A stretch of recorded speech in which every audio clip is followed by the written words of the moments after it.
Reforma tributária detalhada hoje prevê que o brasileiro vai pagar 26,5% de imposto atrás apenas na Hungria.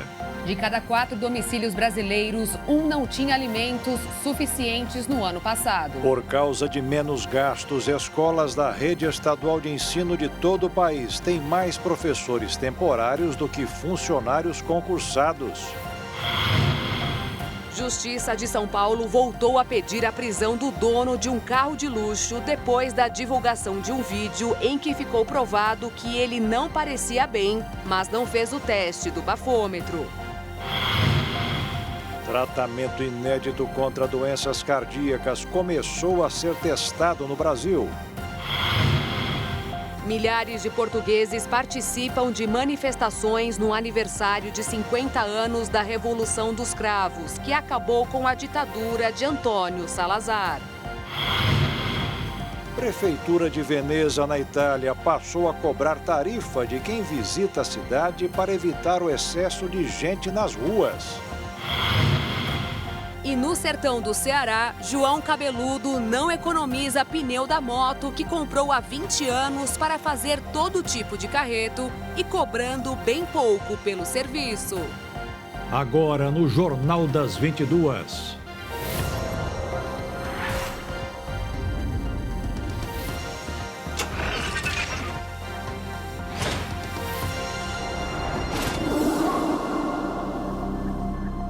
Olá, boa noite. Boa noite.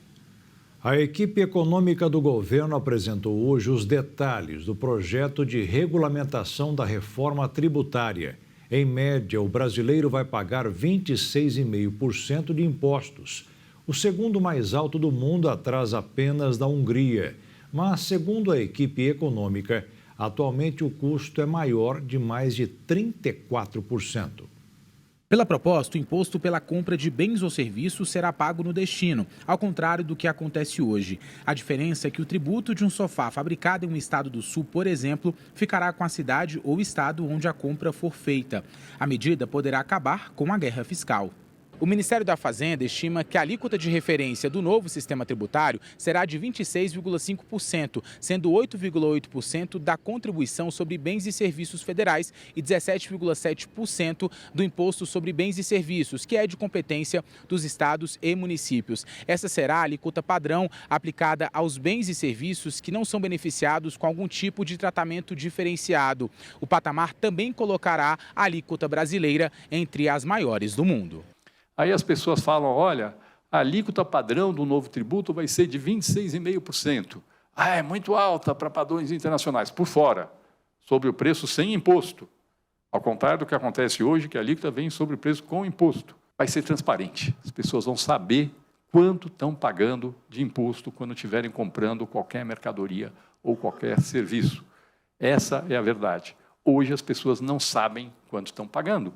Não têm a menor ideia de quanto estão pagando quando estão comprando qualquer mercadoria, qualquer serviço. Só para ter uma ideia, a alíquota padrão hoje, se é que a gente pode falar que existe uma alíquota padrão, considerando um ICMS de 18%, que agora já está ficando baixo, já virou o piso nos estados, porque está todo mundo subindo, e PIS/COFINS de 9,25% é 34,4%. A regulamentação, no entanto, prevê uma lista menor de produtos na cesta básica. Serão apenas 15 com alíquota zero. A proposta apresentada pela Associação Brasileira dos Supermercados de uma cesta básica diferente, com produtos como salmão e patê de fígado de ganso, lagosta e bacalhau, foi deixada de lado. Em termos de justiça fiscal e de transparência decisória do processo legislativo, do processo dentro do executivo, a reforma tributária ela traz um ganho que me parece definitivo para o Brasil e para a nossa história. À medida em que a gente for discutindo benefícios, concessões, isso vai automaticamente mostrar para a sociedade qual é o custo desse benefício, desse diferimento, desse regime especial, desse regime específico, na composição da tributação de todo mundo, na composição da alíquota de referência, da alíquota que todo mundo vai pagar. Também foi inserido no pacote um sistema de cashback, que prevê a devolução de 50% dos impostos pagos pelas famílias de baixa renda pelos serviços essenciais, como água, luz e esgoto. Esse primeiro projeto de regulamentação da reforma, com 300 páginas, 500 artigos e vários anexos, vai ser analisado agora pelo Congresso. E durante a apresentação no Ministério da Fazenda, foi avisado que os parlamentares poderão fazer alterações, mas se forem acrescentadas exceções, os impostos de outros produtos terão que aumentar para o governo não perder recursos. Outra novidade que deverá entrar em vigor daqui 2 anos será a tributação das compras feitas em plataformas online. Hoje, os gastos de até $50 são isentos dos impostos federais e é cobrado apenas o ICMS, que é estadual. Mas, a partir de 2026, os consumidores terão que pagar os 2 novos impostos que estão sendo criados. De cada 4 lares no Brasil, em um não havia alimentos suficientes no ano passado. O retrato da insegurança alimentar no país foi divulgado hoje pelo IBGE. A situação mais grave foi registrada nas regiões Norte e no Nordeste.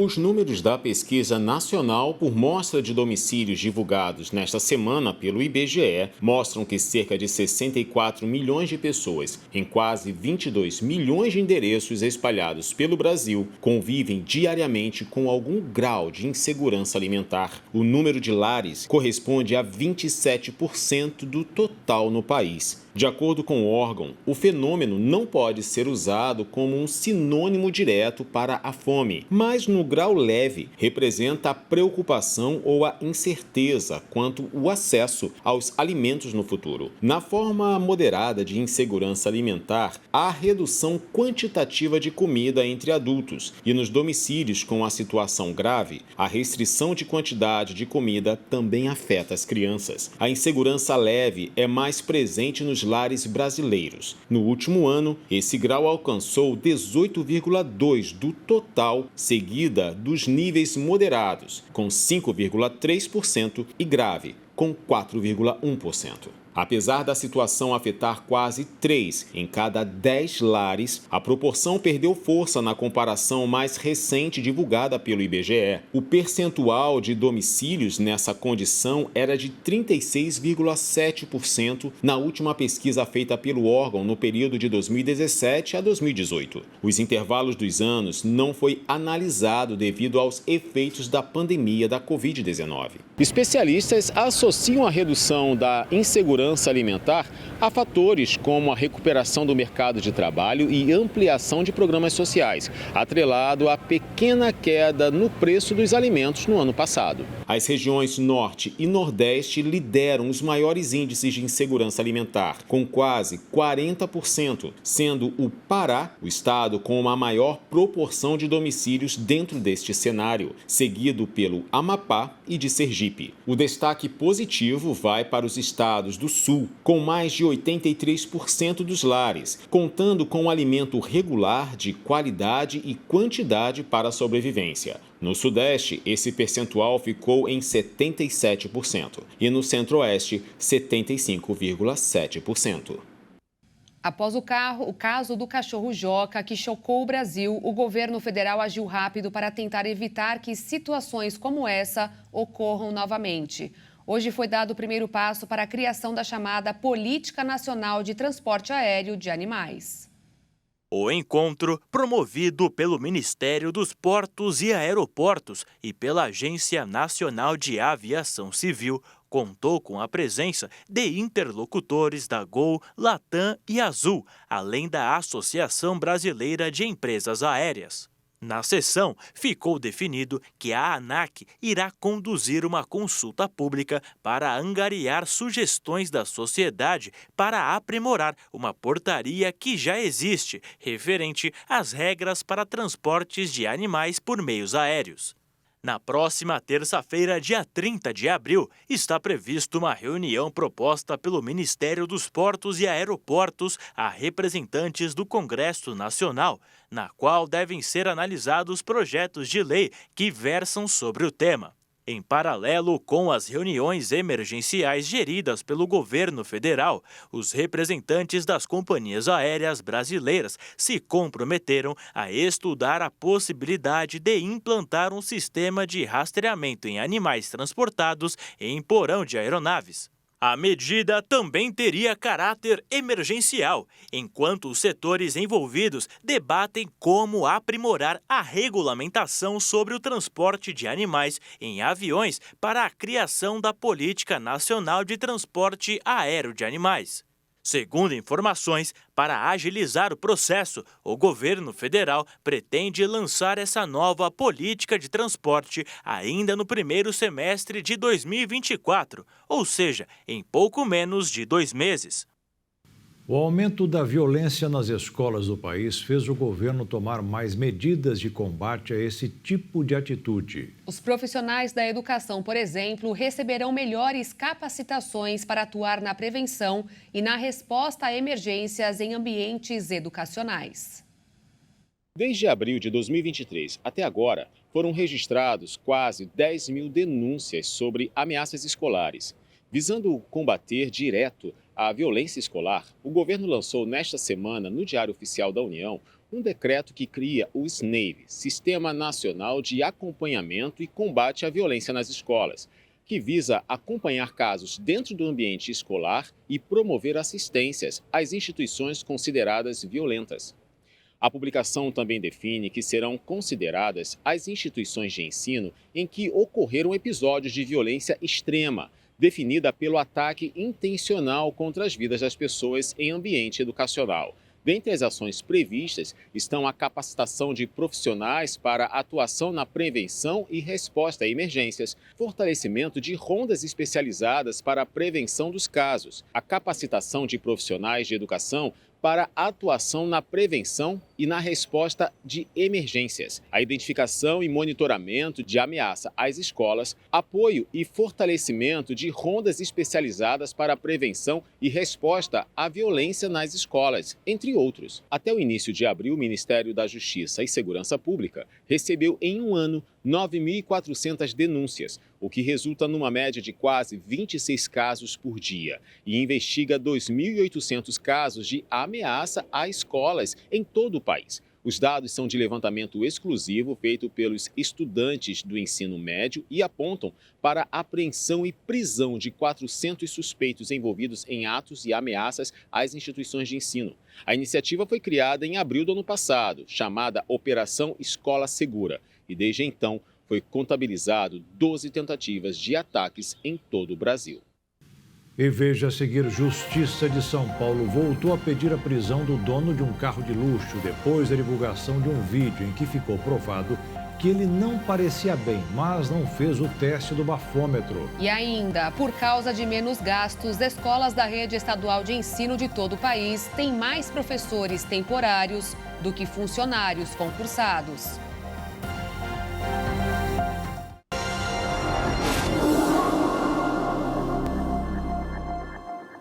O governo federal fez hoje uma nova proposta para acabar com as greves e evitar novas paralisações no serviço público federal. A sugestão é aumentar o valor de alguns benefícios.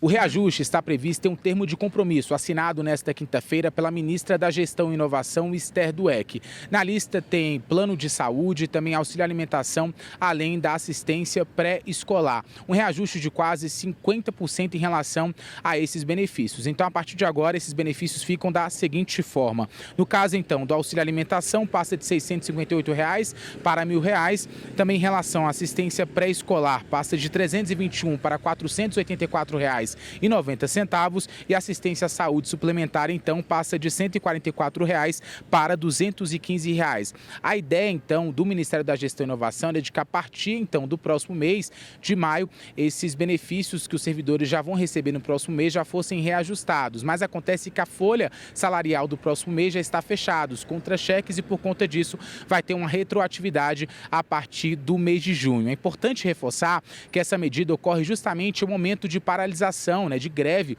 de servidores públicos federais de diversos cantos aqui do país e, por isso, há um esforço concentrado do governo para tentar chegar no consenso. Exemplo disso são professores de universidades, pelo menos 60 universidades e também institutos federais aqui do país. O governo vem tentando negociar, dividiu então ali em categorias, em grupos nessas categorias, justamente para facilitar esse diálogo, chegarem a um consenso, mas vem encontrando uma dificuldade. No entanto, o presidente Lula nesta semana deu um ultimato e disse que o governo fará aquilo que será possível. Além disso, não será realizado pelo Executivo Nacional. Fato é que a expectativa do governo, uma vez que reajustado pelo menos os benefícios, consegue arrefecer os servidores e gerar então uma sensibilidade para que eles possam retornar aos seus trabalhos.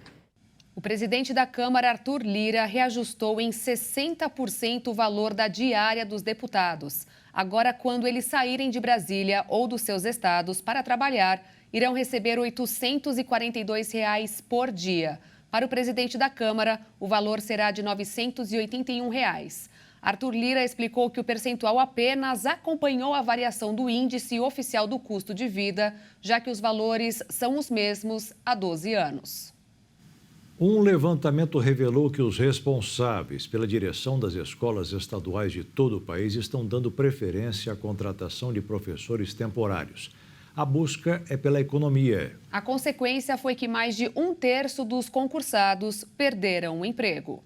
Os dados divulgados em uma pesquisa da ONG Todos pela Educação, com base nas informações do Censo Escolar e do Sistema de Avaliação da Educação Básica, revelaram que nos últimos 10 anos houve não só diminuição no número de funcionários efetivos, mas também revelaram o aumento no número de contratos temporários. Segundo a lei do Plano Nacional de Educação, cerca de 10% do quadro de professores contratados de forma temporária deve ser destinado para atuar nos casos de afastamento do efetivo. Entretanto, a categoria apresentou um crescimento de 55% na última década.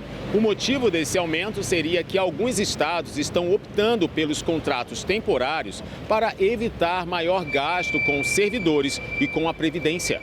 Especialistas demonstraram preocupação com a escolha dos governos dos estados e acreditam que, por conta das condições de trabalho precárias dos temporários, que recebem salários menores se comparado aos dos funcionários concursados, sofrem com a falta de plano de carreira e, em muitos casos, não chegam a ter o direito a plano de saúde ou gratificação. Os alunos que têm aula com esses professores podem acabar tendo a qualidade do ensino comprometida, resultando por piora acadêmica. Para enfrentar o alto número de temporários na educação básica, um dos planos avaliados pelo governo do presidente da República, Luiz Inácio Lula da Silva, é a elaboração de um concurso nacional e unificado para docentes. Os acionistas da Petrobras chegaram a um acordo para liberar o pagamento de 50% de dividendos extras. Dos 22 bilhões de reais, o governo ficará com uma cota de 6 bilhões, que vai ajudar a ajustar as contas públicas. Quem investe na empresa já recebeu uma parcela do lucro registrado no ano passado, mas havia uma negociação para o pagamento do extra, que não é obrigatório. Mas a negociação contou com a autorização do governo, que é acionista da Petrobras. A expectativa agora é que até o fim do ano seja liberado o restante do dinheiro extra. No mercado financeiro, os investidores repercutiram a divulgação dos dados da inflação norte-americana piores do que o esperado, reforçando que o Banco Central do país deve promover menos cortes de juros este ano. No Brasil, as atenções foram voltadas aos detalhes da proposta de regulamentação da reforma tributária pelo Ministério da Fazenda. Com isso, o dólar fechou em alta de 0,31%, cotado em R$ 5,16 na venda. E a Bolsa de Valores fechou em leve queda de 0,08% aos 124.645 pontos. A Polícia Federal retomou o serviço online de agendamentos para a emissão de passaportes. O site estava bloqueado desde o dia 17 de abril, após uma tentativa de invasão ter sido identificada. A instituição afirmou que o sistema foi atualizado e os agendamentos que foram feitos antes do bloqueio do site estão acontecendo normalmente em data e horário marcados. As imagens das câmeras corporais usadas pelos policiais que atenderam o caso envolvendo um Porsche e um carro de aplicativo mostram o momento em que um dos policiais libera o empresário Fernando Sastre de Andrade Filho, que conduzia o veículo Porsche para ir ao hospital com a mãe e não com a equipe de resgate, como é de praxe em casos de acidente.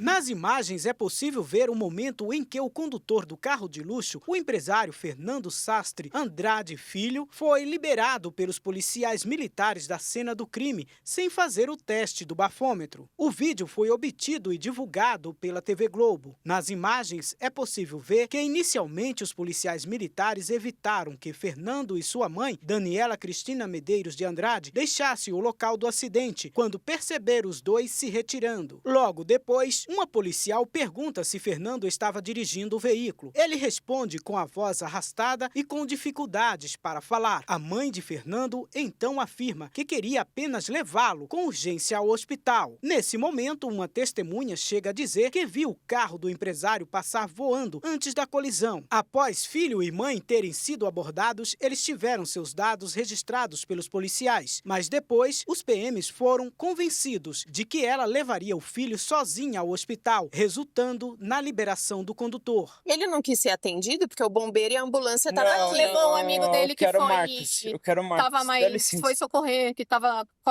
aparentemente com a costela fraturada. Conta pra mim o que aconteceu, Fernando. Tava saindo com o Marcos, a gente tava indo pra casa.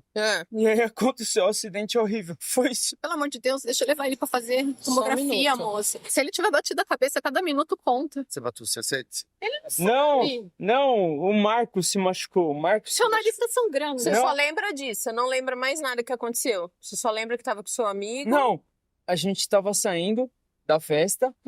A gente ia ir pra minha casa, jogar sinuca. Do nada aconteceu um acidente horrível e aconteceu isso. Não lembro mais de nada. Tá. O Marcos tá bem? Passou por ele. Fernandinho, o Marcos tá no Luiz já. Foi pro São Luís, tá? Tá. Lê o que você me disse, vê se é isso mesmo pra você assinar. É isso. Tá, você vai assinar com o seu dedo aqui, ó. Pode ir agora? A senhora vai levar ele pra qual São hospital? Luís. Pro São Luís. Pro São Luís. Tá. Põe aí só, Nossa Senhora.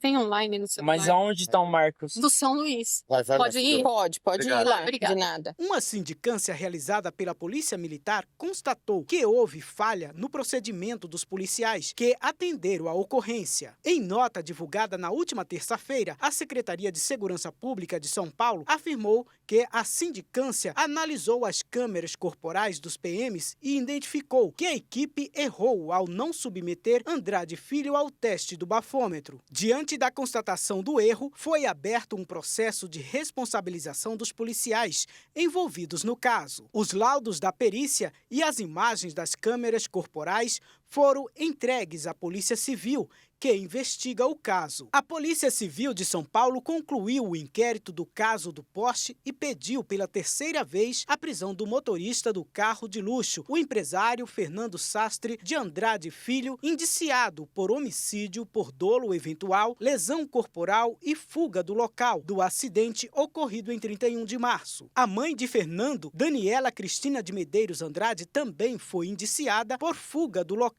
do acidente como coautora. O relatório do caso foi entregue à Justiça, que analisará o pedido do 30º Distrito Policial do Tatuapé para decidir se decreta ou não a prisão do motorista do Porsche. Nas outras duas vezes anteriores que a investigação pediu a prisão de Fernando, uma temporária e outra preventiva, a Justiça negou. O Ministério Público de São Paulo confirmou que Fernando dirigia a 156 km por hora quando colidiu contra o carro de Ornaldo, que não resistiu aos ferimentos. A velocidade máxima permitida na Avenida Salim Farah Maluf, onde aconteceu o acidente, é de 50 km por hora, 3 vezes menor que a velocidade do condutor da Porsche. A informação é do laudo da Polícia Técnico-Científica. A velocidade do carro de luxo no momento da colisão foi estimada pelos peritos após a análise de imagens de câmeras de segurança que registraram o ocorrido. No entanto, entanto, o laudo apresentado é apenas um dos documentos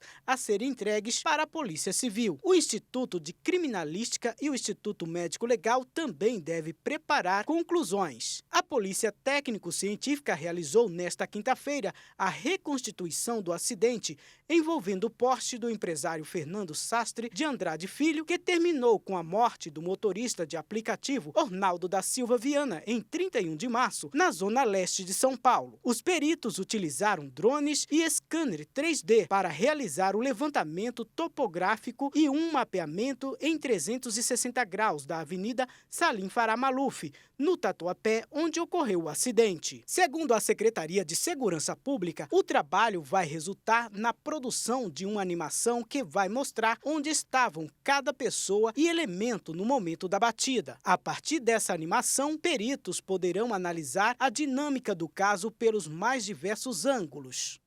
E veja a seguir, Prefeitura de Veneza, na Itália, passou a cobrar tarifa de quem visita a cidade para evitar o excesso de gente nas ruas. E veja também, milhares de portugueses participam de manifestações no aniversário de 50 anos da Revolução dos Cravos, que acabou com a ditadura de Antônio Salazar.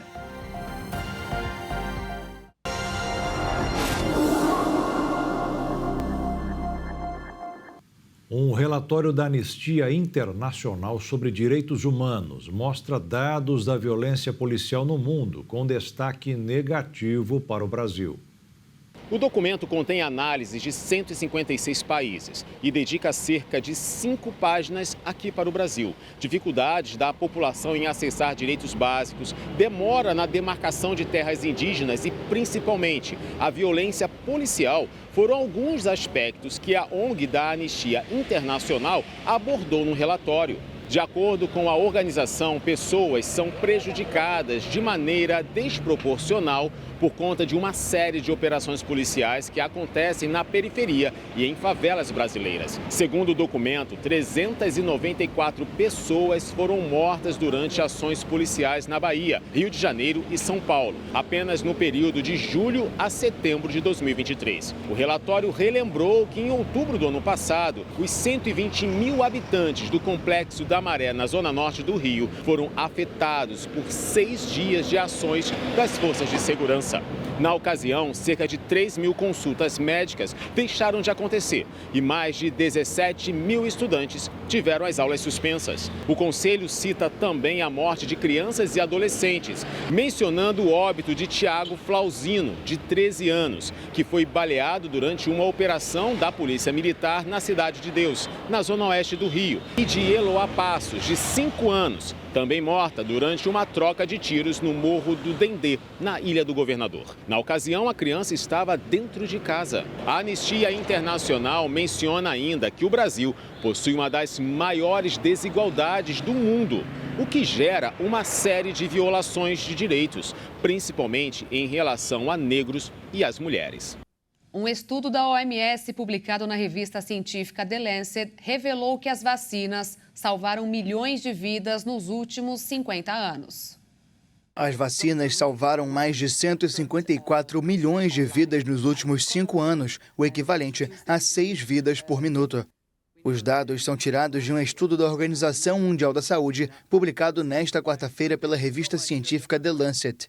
A OMS destaca em um comunicado que a estimativa é limitada, já que o estudo cobre a imunização contra apenas 14 doenças. Graças à imunização, uma criança nascida hoje tem 40% mais chances de comemorar o 5º aniversário do que uma nascida 50 anos atrás. Mais e mais vidas estão sendo salvas, enquanto mais e mais doenças são preveníveis por vacinas.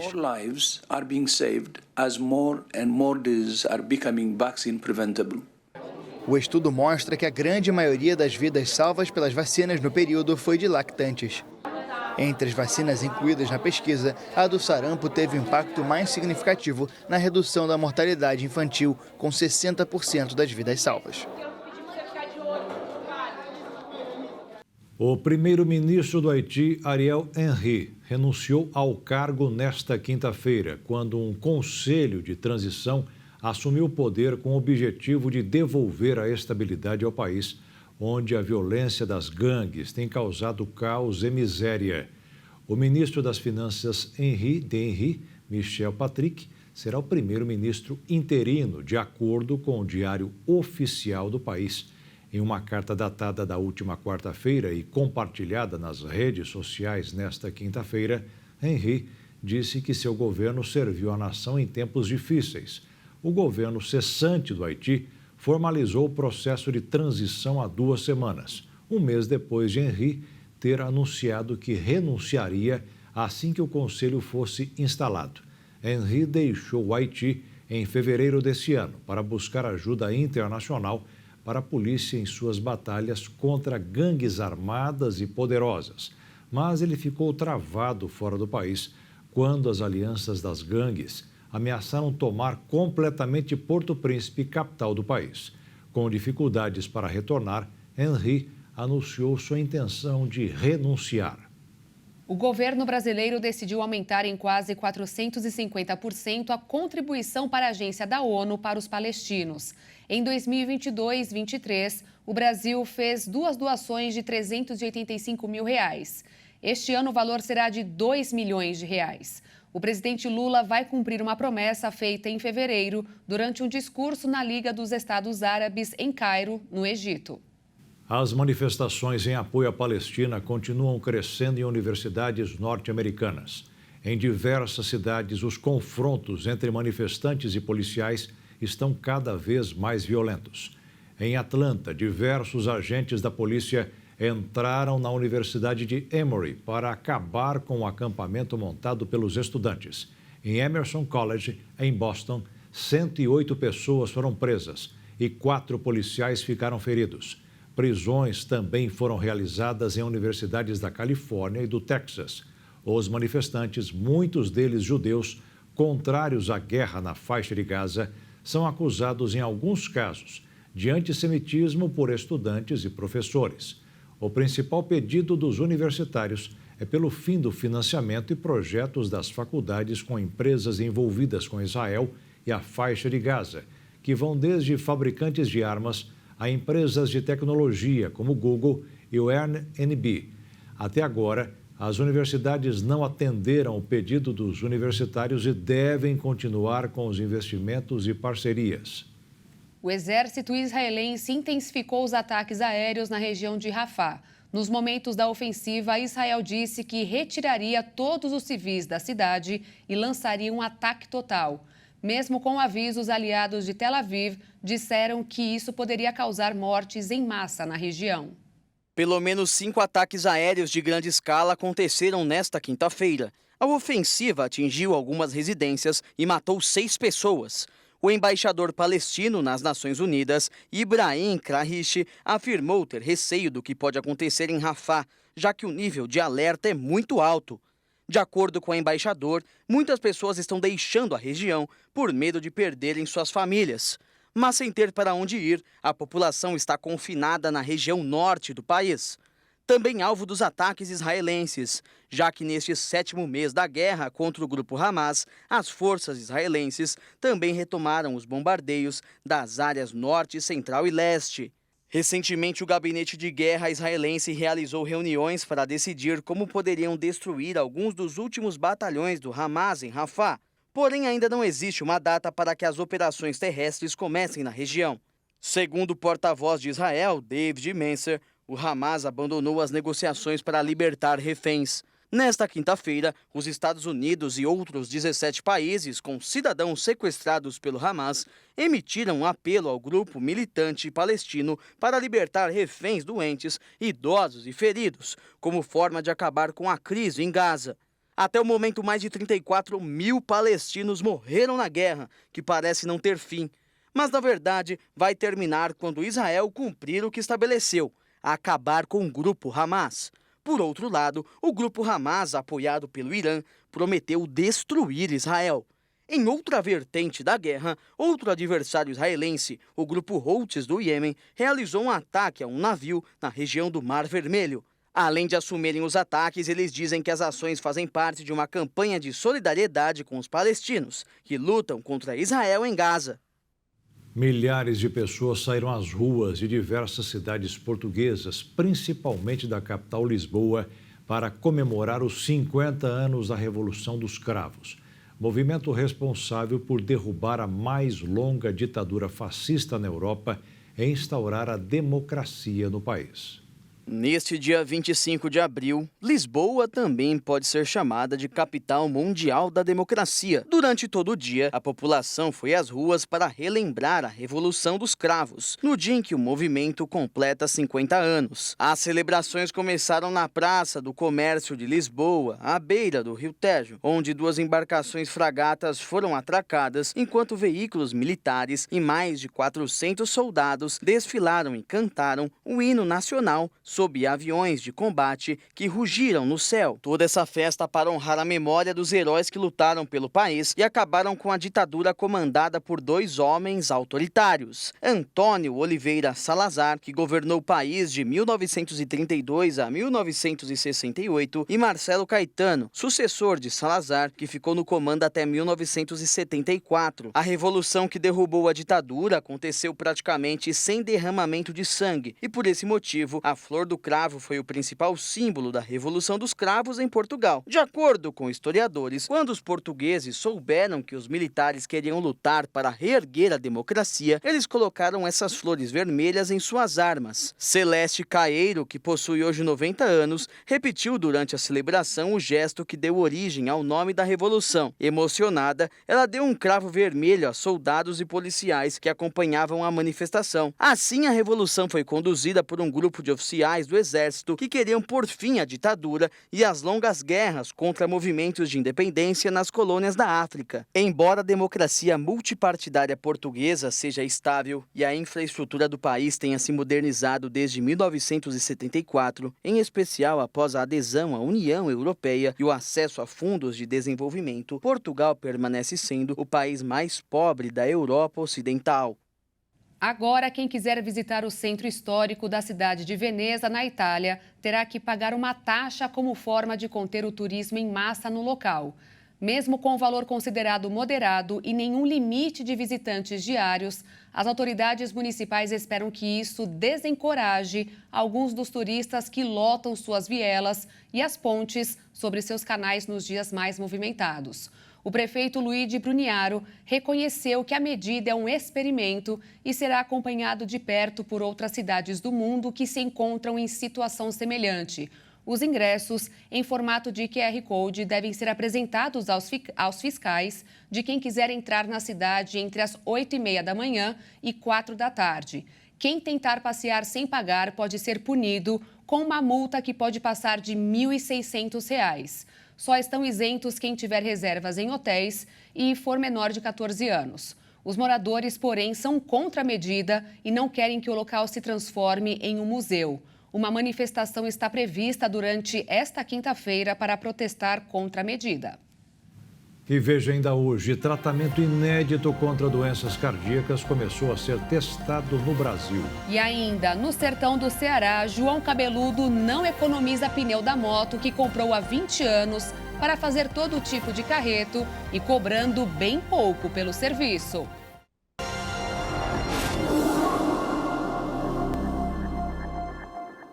Uma pesquisa inédita da USP mostrou que ficar exposto à poluição atmosférica por muito tempo está diretamente ligada ao aumento dos riscos cardíacos em moradores da capital paulista.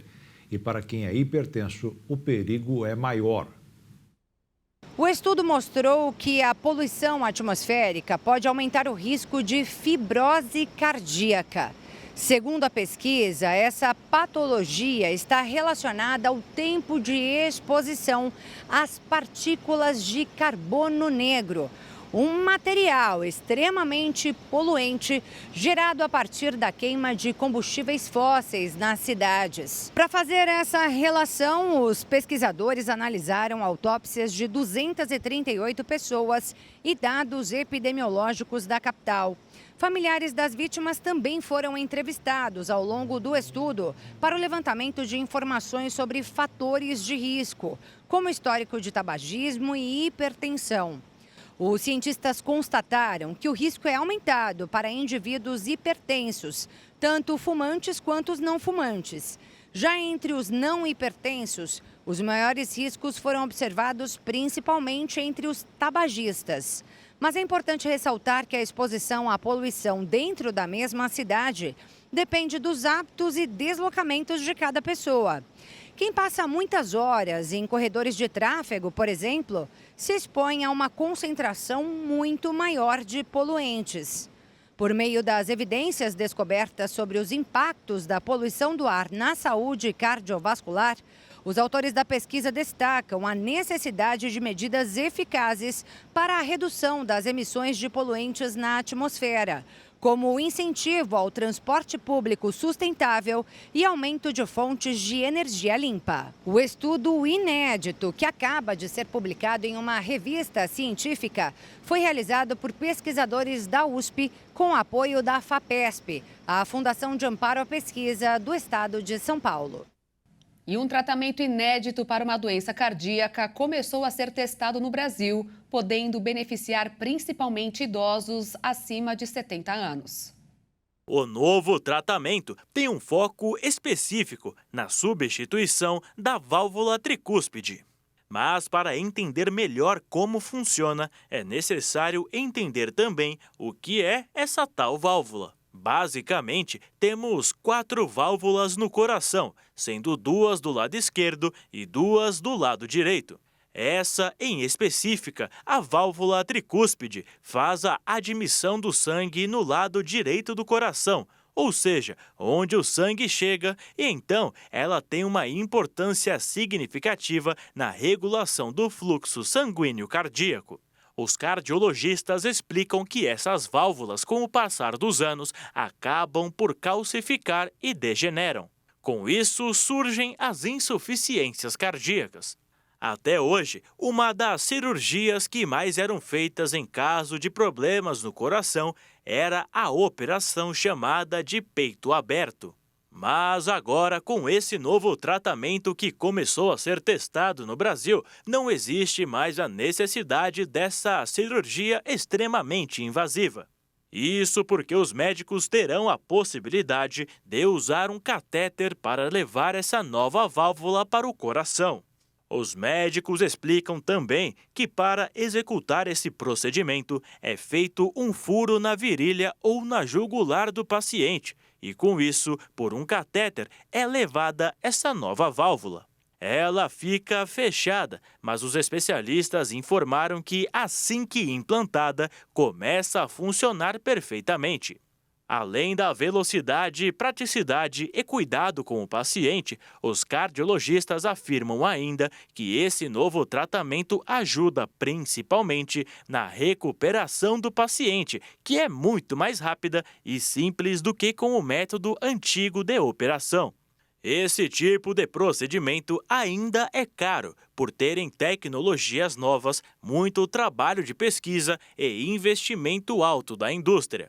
Mas quando se coloca na balança outros fatores, como por exemplo o tempo de recuperação, internações e até mesmo reinternações, ao longo do prazo, esse tratamento pode ser menos custoso, tanto para os pacientes quanto para os hospitais.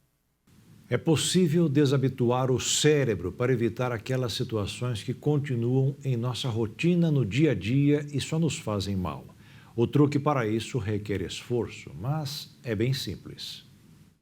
Deixar de prestar atenção às coisas que estão presentes o tempo todo ou que vão mudando de forma gradual em nossas vidas é uma tendência do cérebro, conhecida como habituação. Em entrevista à BBC News Mundo, a professora de neurociência cognitiva, Tala Sharot, explica que é uma questão de adaptação à medida que evoluímos. O nosso corpo sempre responde a algo novo e quando percebemos que estamos vivos, passamos a poupar este recurso para as próximas situações que vamos enfrentar. E este mecanismo nos ajuda a superar situações difíceis, como, por exemplo, perder um emprego. Mas também nos faz permanecer em circunstâncias complicadas, como um relacionamento tóxico com o qual nos acostumamos. No entanto, a neurocientista conta que é possível enganar essa tendência natural do cérebro de ignorar ou de se habituar às coisas. A receita é bem simples: fazer uma pausa e se distanciar da situação para poder enxergá-la por outra perspectiva. Aí, dessa forma, o cenário se destaca, seja bom ou ruim. E, ao contrário do que muitos imaginam, manter a distância por um curto período é ainda muito mais efetivo. Durante as pesquisas, a cientista ainda descobriu que a hora mais feliz das férias de um trabalhador, por exemplo, são as 43 horas iniciais. E com o passar dos dias, o prazer diminui. Por isso, fazer várias pausas curtas ao longo do ano, ao invés de uma só longa, pode ser mais eficiente para introduzir as mudanças na rotina. Mais de 160 baleias da espécie piloto foram encontradas encalhadas em uma praia da costa oeste da Austrália. Situação que ainda não foi esclarecida pelos cientistas. Por conta do alto índice de animais, diversas equipes de esforços de resgate foram acionados no local. Mais de 160 baleias piloto, das mais de 160 baleias, 29 morreram na areia. Navios e um avião de observação monitoraram as baleias que foram resgatadas, caso retornassem à costa. Os cientistas não sabem o que faz com que elas encalhem, embora pareça que os seus sistemas de localização podem ser confundidos por praias arenosas com declives suaves. As teorias incluem que elas, então, evitam predadores como as baleias assassinas ou seguindo um líder doente até a costa. O ruído submarino produzido pelo homem também pode interferir na sua navegação. E não foi a primeira vez que isso aconteceu. Em julho do ano passado, quase 100 baleias piloto de barbatanas longas morreram ou foram sacrificadas após uma tentativa de resgate de 2 dias num encalhe em massa, também na Austrália. E agora uma polêmica internacional. Uma nova lei quer pôr fim a uma longa tradição na capital italiana. Proibir a venda de comida e bebida após a meia-noite para preservar a tranquilidade de 12 dos bairros mais movimentados de Milão.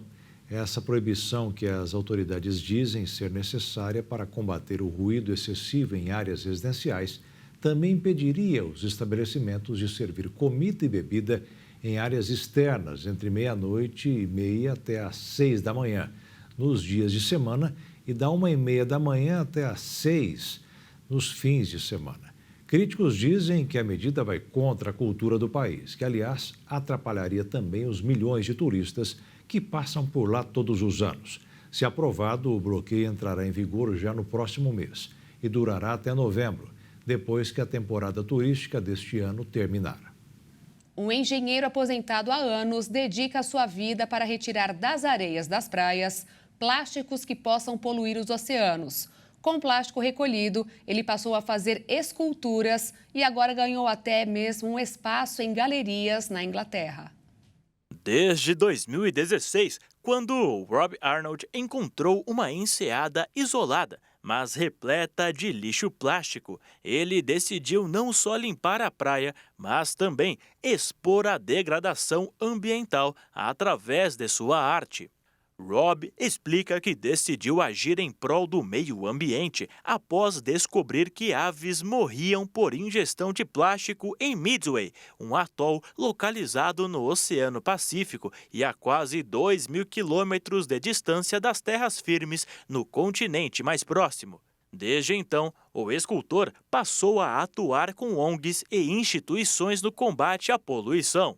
Além de ajudar na limpeza, ele produz obras de arte com o lixo retirado de praias e campos no Reino Unido, muitas delas com críticas ao legado da humanidade para o futuro do planeta. Uma das esculturas mais famosas é a representação de uma estátua Moai, também conhecida como Cabeça da Ilha de Páscoa. Segundo Rob, ele gosta de acreditar que suas esculturas vão conscientizar as pessoas, encorajá-las a reduzir o uso de plástico e fazer o descarte correto. O escultor completa dizendo que toda a população precisa reconhecer que o plástico é um poluente perigoso. A obra ganhou projeção após ser exposta na sede Real Sociedade Geográfica em Londres em 2017, durante um evento sobre a poluição de plásticos nos oceanos. Na época, o artista disse durante a exposição que essas obras vão fazer com que milhares de pessoas parem e se perguntem o que estamos fazendo com o mundo. No sertão do Ceará existe muito serviço a ser feito, principalmente de mudança de móveis, geladeiras e outros eletrodomésticos. Mas com algumas estradas ruins, às vezes fica difícil encontrar alguém que faça o serviço de entrega. A saída então, Beatriz, é o João Cabeludo, que anda para lá e para cá, com a moto lotada e cobrando pouco. O que não falta, Jaqueto, é história para contar. Tem coisa que a gente só acredita vendo. E quando a gente vê, não acredita. É o caso da história do seu Antônio Pereira da Silva, mais conhecido como Antônio Cabeludo. Um vídeo dele viralizou na internet após ser compartilhado pelo ator norte-americano Will Smith. E o motivo vocês vão ver agora. Há 20 anos ele faz carretos com uma moto de pequeno porte e leva de tudo. Geladeira, sofás, armário e fogão. Tudo por R$20 e sem perder o equilíbrio. Seu Antônio mora na pequena cidade de Cariús, no sertão do Ceará, onde é conhecido por todo mundo. Afinal, já rodou por todo lugar, seja asfalto, terra ou até mato. Eu conversei com o seu Antônio, que contou um pouco mais dessa história. Acompanhe. Quais são os cuidados que você tem ao realizar esse tipo de serviço? Quando é guarda-roupa que é de 2 metros de largura, que nem esse agora que viralizou, aí eu tenho os horários certos. 6 horas da manhã, meio-dia, 2 horas da tarde. Aí não tem movimento nenhum, aí vem uma pessoa olhando, quando vem um caminhão, eu reto um pouco da estrada, aí o caminhão passa e eu vou embora. Agora, em termos de segurança, de eu segurar com o braço, é tranquilo, geladeira, sofá, armário. Só o que mais dificultoso, o guarda-roupa, porque é 2 metros, 2,30 metros de largura. E qual que é a reação dos seus clientes? Eles confiam no serviço? Tem vídeo aí que tem vez que o cliente mora longe, eu jogo o cliente dentro do guarda-roupa e levo também. Dentro da geladeira. Qual foi o objeto mais difícil, mais desafiador para você transportar? Foi 4 geladeiras de uma vez só. É importante lembrar que o transporte de cargas sobre motos precisa seguir regulamentações do Conselho Nacional de Trânsito, o CONTRAN. E, segundo a regulamentação, esse transporte deve ser feito utilizando baú, bolsas ou caixas. O motociclista não pode transportar materiais ou equipamentos com tamanho superior ao veículo. E mesmo fora desse padrão, seu Antônio diz que nunca sofreu um acidente. Agora o milagre maior não é isso. 20 anos sem nenhum acidente, né? E o Jornal das 22 termina aqui. Obrigada pela sua companhia, um ótimo fim de noite para você e até amanhã. Boa noite, fique na paz. Tchau.